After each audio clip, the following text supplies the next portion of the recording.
Contabilidad, registro y medición. Semana 3. Hola, a continuación, te presentamos el siguiente aprendizaje. Revisemos las diversas transacciones y movimientos económicos que existen en una empresa, los que son registrados en los libros contables con las cuentas y sus respectivos montos, correspondientes al manual de cuentas de cada organización. Antes de traspasar los datos a los informes financieros, se debe realizar un análisis de los saldos y transacciones que se contabilizaron, con el objetivo de validar el tratamiento contable utilizado y verificar que exista consistencia, uniformidad y coherencia con la realidad de la compañía. El impuesto al valor agregado está establecido en el Decreto Ley número 825 y grava la transferencia de bienes y servicios. En el tratamiento del impuesto al valor agregado, las empresas actúan como intermediarios entre el fisco, que es beneficiario de este impuesto, y el consumidor final, que es quien paga este tributo. Es hora de trabajar en el material de estudio. Ideas fuerza. Toda operación realizada en la empresa debe pasar por el ciclo contable compuesto por el libro diario, libro mayor, balance de comprobación y de saldos, balance general, estado de resultado, cierre de operaciones, reapertura y distribución de la utilidad neta. Una vez finalizado el ciclo, se puede comenzar con un nuevo periodo. La contabilización a base de efectivo consiste en registrar una operación cuando se materializa una entrada o salida de dinero.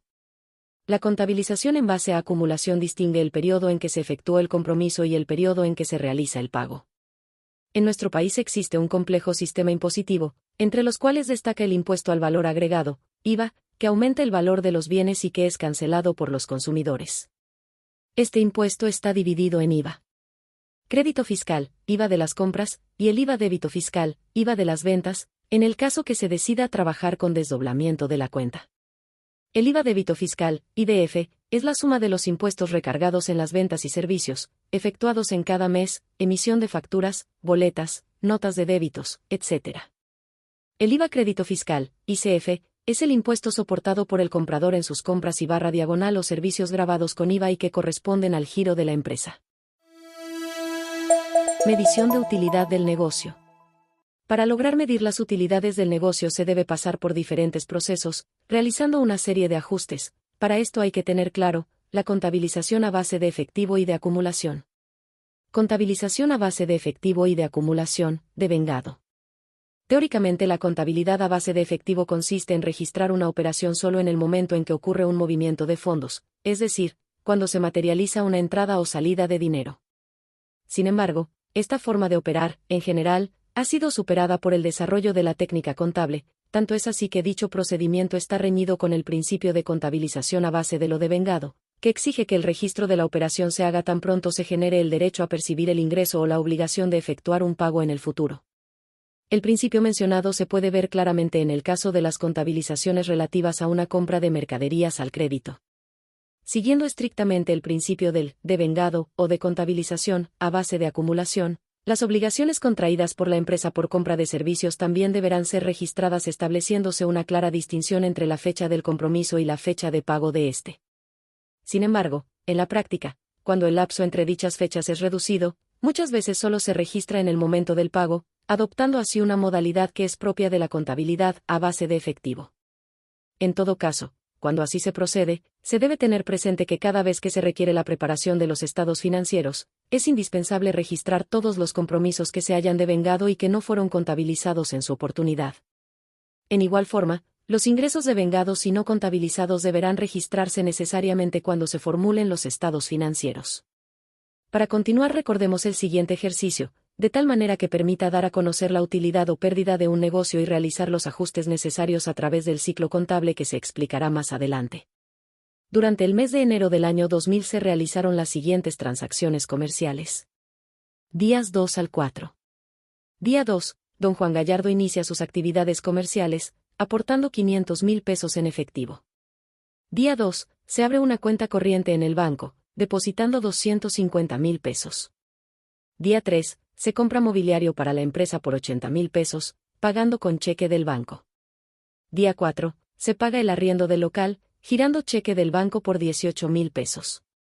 Día 4, se hace una compra de mercaderías, al crédito simple, a González Hermanos, por 161,000 pesos. El detalle de las mercaderías compradas es el siguiente. 200 unidades del artículo A a 180 pesos son un total de 36.000 pesos. 500 unidades del artículo B a 250 pesos da un total de 125.000 pesos. La suma de ambos es 161.000 pesos. Ciclo contable.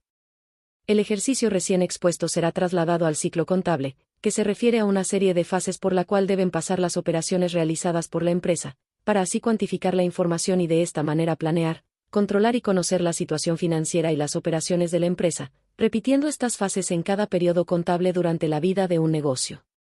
Por lo tanto, la información empieza con el registro de las transacciones en el diario y termina con el balance de comprobación posterior al cierre. Libro diario. En el material de estudio se encuentra un PDF del libro diario. Se sugiere su revisión para una mejor comprensión. Pregunta de reflexión. Sabemos que en los asientos registrados en el libro diario se agregan datos importantes como fecha, correlativo del asiento y glosa, con relación a las cuentas y su naturaleza. ¿Cómo afectaría su incorrecta aplicación? Libro mayor. Para seguir con el ciclo contable se traspasa cada cargo o abono del libro diario al libro mayor. La función del libro mayor es la de clasificar y agrupar las operaciones realizadas mediante el uso de las cuentas, y se representan mediante el modelo T. Por lo tanto, en el libro mayor se deberá habilitar un folio especial para cada una de las cuentas que haya adoptado la empresa, traspasando a ellas el movimiento anteriormente contabilizado en el diario. Los traspasos del libro diario al libro mayor deberá seguir el siguiente procedimiento. Si en un asiento una cuenta es deudora, su traspaso al libro mayor deberá registrarse en el debe del folio destinado a ella. En el caso de una cuenta acreedora, el traspaso al libro mayor deberá anotarse en el haber del folio respectivo. Siguiendo con el ejercicio, continuamos con el libro mayor, cuentas, T. Balance de comprobación y de saldos. Ahora, con el objeto de comprobar si el movimiento registrado en las diferentes cuentas cumple con el principio de la partida doble, se establece si el total cargado durante el periodo a que se refieren las operaciones es igual al total abonado durante el mismo periodo, en otras palabras, si el lado izquierdo es igual al lado derecho registrado. Para ello, se acostumbra a preparar un estado que contenga el débito y crédito de cada una de las cuentas, y también se incluye en el mismo estado los saldos de las distintas cuentas, separándolos en saldos deudores y saldos acreedores. El estado en referencia, ya lo conocemos con el nombre de balance de comprobación y de saldos.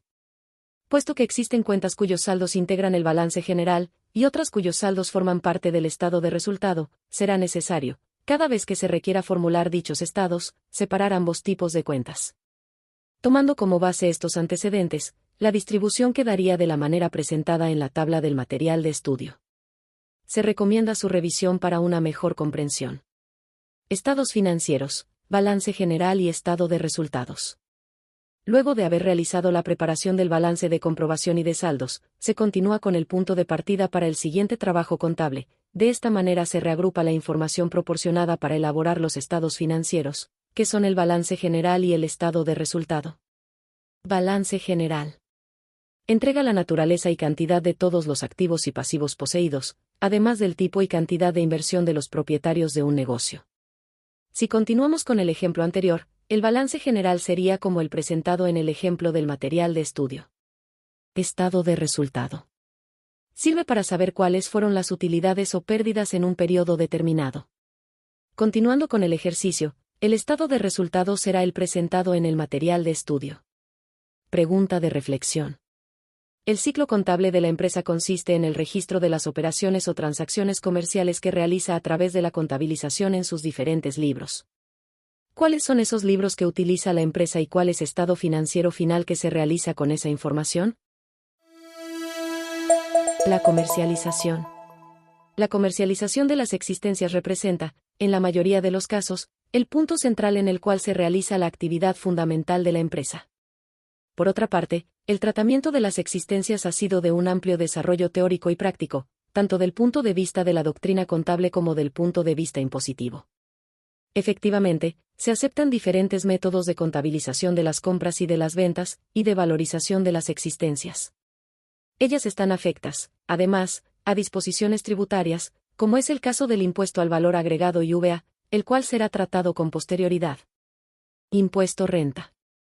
En nuestro país existe un complejo sistema impositivo a beneficio fiscal. Uno de estos es el impuesto a la renta, de L824, que se declara y paga una vez al año en el mes de abril mediante formulario 22. Este impuesto se puede separar en dos grandes grupos. Afecta a las rentas de capital.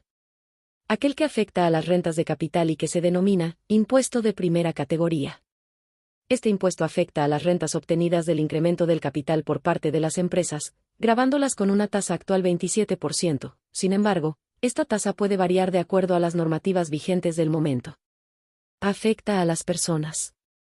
Aquel que afecta a las personas gravando las rentas obtenidas de su trabajo, que a la vez se subdividen en rentas del trabajo para trabajadores independientes, también llamado impuesto de segunda categoría, artículo 42, número 2 Ley de Impuesto a la Renta.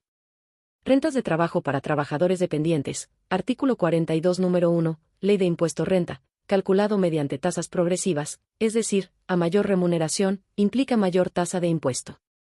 En forma general, toda persona natural con residencia o domicilio en el país quedará afecta a impuesto global complementario, con tasas progresivas. También existen tasas de impuestos para personas naturales o jurídicas sin domicilio ni residencia en el país, denominado impuesto adicional, tasa fija de un 35%. Sin embargo, sobre ciertos hechos gravados se aplican tasas inferiores del impuesto, por ejemplo. Se aplica una tasa del 30% sobre cantidades pagadas o abonadas por el uso, goce o explotación de marcas, patentes, fórmulas y otras prestaciones similares. El impuesto es de 22% para los seguros y de 2% para los reaseguros. La tasa es del 15% para remuneraciones pagadas a personas naturales o jurídicas por trabajos de ingeniería o técnicos. También las pagadas por el uso de derechos de edición o de autor de libros. Se aplica un 4% a los intereses provenientes de determinados depósitos y créditos. Debemos hacer mención de los pagos provisionales mensuales. PPM son pagos anticipados que se realizan mensualmente en conjunto con el IVA, en el mismo formulario número 29. Estos PPM son a cuenta del posible impuesto de primera categoría, que la sociedad o empresario individual obtendrá a final de año, y es una cuenta de activo circulante para la empresa. Se calcula aplicando un porcentaje sobre los ingresos totales netos obtenidos durante un mes de operaciones. Por ejemplo, durante el mes de marzo de 2020, la empresa, Suya Limitada, ha obtenido ventas totales por un valor de 500.000, valor neto se entenderá, en términos generales, como valores líquidos, es decir, valores libres de cargos impositivos relativos a impuesto o de algún otro tipo. Esta empresa posee giro comercial, se dedica a compra-venta de tablas de surf. Tasa del PPM 3%. Cálculo del impuesto PPM 500.000 pesos por 3% es igual al impuesto determinado, lo que es igual a 15.000 pesos. Al final del ejercicio, se obtiene del mayor esquemático de la cuenta PPM su saldo deudor debidamente corregido, el cual se compara con el impuesto de primera categoría que la empresa debe cancelar si ésta tuvo utilidades, pudiendo pasar las siguientes situaciones. Si el impuesto de primera categoría es mayor que lo cancelado provisionalmente mediante PPM, entonces la diferencia deberá cancelarse adicionalmente y se registrará como un impuesto por pagar. Si los PPM son mayores que el impuesto de primera categoría, la diferencia será devuelta a la empresa, y se registrará como impuesto por recuperar. Impuesto al valor agregado IVA. Además del impuesto renta existen otros impuestos, como el impuesto al valor agregado que afecta al consumo, es decir, a las compras y ventas de bienes y servicios, reglamentado de acuerdo con el DL 825, que en la actualidad funciona a una tasa fija del 19%. Este impuesto aumenta el valor que sufre un bien y es cancelado por el consumidor final. Sin embargo, se debe mencionar que es retenido por las sociedades y los empresarios individuales, para ser declarado y pagado todos los meses dentro de los 12 primeros días hábiles del mes siguiente al que se genera, mediante el formulario número 29, a nombre de la Tesorería General de la República, organismo fiscal dependiente del Ministerio de Hacienda, siendo todo esto reglamentado y supervisado por él. Servicio de Impuestos Internos, SI. Funcionamiento del IVA. El primer VA se puede trabajar como una cuenta única o se puede desdoblar en dos. Usted podrá elegir la forma que más le acomode. Sin embargo, para efectos de aprendizaje utilizaremos en primera instancia el método de dos cuentas separadas que son IVA crédito fiscal, y VACF cuenta de activo circulante, que se puede clasificar según la circular número 239, en impuesto por recuperar. IVA débito fiscal, y VADF cuenta de pasivo circulante, que se puede clasificar según la circular número 239, en retenciones por pagar. El IVA incluido en las compras de bienes o servicios representa, salvo excepciones, una deuda del fisco a favor de la empresa. La empresa utiliza con tal motivo la cuenta de activo, IVA crédito fiscal. En otras palabras, el IVA-CF es un activo y los activos aumentan cuando se cargan. Pues bien, esta cuenta se carga por las compras realizadas siempre con documentos mercantiles que puedan asegurar la recuperación de este impuesto. Estos documentos son facturas de compra, notas de débitos recibidas, no así las boletas de compra, ya que con ellas no se puede recuperar este impuesto.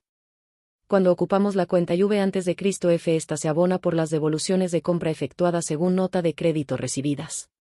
Por el contrario, el IVA, que la empresa incluye en el valor de las ventas de bienes y servicios, representa una deuda a favor del fisco. La empresa registra en la cuenta de pasivo, IVA débito fiscal, es decir, cuando en IVA DF se abona, está aumentando este pasivo, ya que representa la retención que la sociedad o empresario individual realiza del precio cobrado, correspondiente al impuesto y que más tarde se deberá cancelar al fisco. Las operaciones que ocurren para efectuar el abono son las ventas con facturas y boletas de ventas, se produce un incremento en el monto de la venta con las notas de débito emitidas. Este IVA DF disminuye como todos los pasivos cuando se carga, es decir, cuando se realiza una anotación al debe, por ejemplo, con la devolución de venta según nota de crédito emitida. Si producto de las operaciones de compra y venta de un mes cualquiera existiera una deuda neta a favor del fisco, porque el saldo acreedor de la cuenta IVA débito fiscal excedió al saldo deudor de la cuenta IVA crédito fiscal, la empresa dispone, como ya hemos dicho, de un plazo hasta el día 12 del mes siguiente para pagar esta deuda, o hasta el día hábil siguiente en caso de que el día 12 cayera fin de semana o festivo. Entonces, si utilizamos la cuenta IVA desdoblada en dos, IVA CF e IVA DF, a final de cada mes se deberá realizar un asiento de ajuste que determinará si la diferencia de impuesto es a favor o en contra para la empresa, que en ese caso sería impuesto por recuperar o impuesto por pagar, respectivamente. Veamos el siguiente asiento. Si, por ejemplo, la empresa posee los siguientes saldos al 30 del mes XX de 2000X. IVA CF de 800,000 pesos por todas las compras efectuadas en el mes. IVA DF de 1,000 pesos por todas las ventas efectuadas en el mes. Se debe entender en el asiento anterior, que a final de mes los mayores de cada cuenta IVA CF e IVA DF poseían esos saldos, y al realizar el asiento de ajuste para saldar estos impuestos, es obligatorio todos los meses, surge una diferencia por lo siguiente.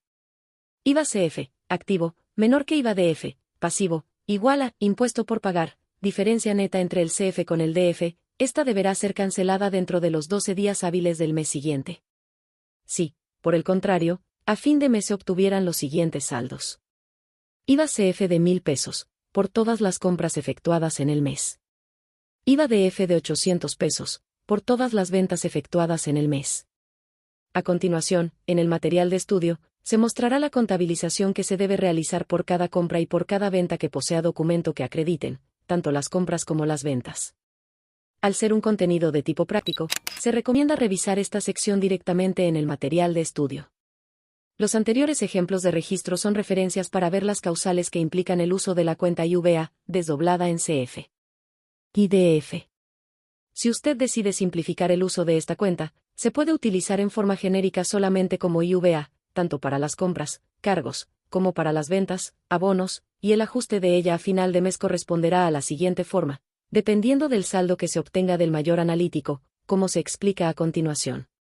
Caso 1. Si se obtiene en cuenta IVA un saldo deudor, quiere decir que el IVA de las compras fue superior al IVA de las ventas, por lo tanto, este es un impuesto por recuperar a favor de la empresa. Esta recuperación de impuesto en la práctica no representa un ingreso real por concepto de devolución del SI, sino un crédito a rebajar en la declaración del mes siguiente, técnicamente se denomina remanente de crédito fiscal. Caso 2. Si se obtiene en cuenta 4 a un saldo acreedor, quiere decir que el IVA de las ventas fue mayor que el IVA de las compras, por lo tanto, la cifra de ese saldo acreedor debe cancelarse al fisco realizando el siguiente asiento contable. En el balance general deberán figurar ambas en el activo o en el pasivo, según si la deuda neta es a favor de la empresa o del fisco. A continuación, veamos cómo contabilizaríamos una compra y una venta afecta a IVA cuando el valor que se entrega es neto. Caso 1. Si en una empresa las compras de mercaderías por el mes de enero fueron 100,000 pesos más IVA, y se cancelaron 50% con giro de cheque y 50% a crédito simple. Como el valor que se entrega es neto, no incluye IVA, debemos calcularlo para poder contabilizarlo. Para ello multiplicamos el precio neto por la tasa de impuesto, que para este efecto es de 19%, resultando un IVA de 19.000 pesos. Caso 2. Si en otra empresa las ventas de mercaderías por el mes de enero sumaron 120.000 pesos más IVA, forma de pago, 30.000 pesos en efectivo y el saldo a crédito simple. El costo de la mercadería vendida se calculó en 85.000 pesos. El procedimiento de cálculo es igual que en el ejemplo anterior, resultando un impuesto de 22.800 pesos. Pregunta de reflexión. Cuando el IVA débito fiscal es mayor al IVA crédito fiscal, la empresa tendrá un impuesto a cancelar al fisco. ¿Qué sucede entonces si el IDF es menor que el crédito fiscal? Conclusión. Para realizar un correcto análisis de cuentas, se deben contabilizar adecuadamente las transacciones diarias ocurridas en una empresa, aplicando correctamente los cargos y abonos siguiendo el tratamiento de cada una de las cuentas contables de balance y resultado. El análisis de los saldos es una de las fases más importantes del proceso contable, ya que ésta determina la coherencia de la información que se presenta, en relación con la naturaleza de la cuenta contable y con la realidad económica, financiera de la empresa. Analizar los saldos y realizar una revisión de las transacciones de un periodo determinado, permite controlar la correcta imputación a las cuentas contables y el adecuado registro de las mismas. Las transacciones comerciales que realiza la empresa pasan por el ciclo contable que está compuesto por el libro diario, libro mayor y confección de los estados financieros que son el balance general y estado de resultados. Nos vemos en un próximo aprendizaje, hasta luego.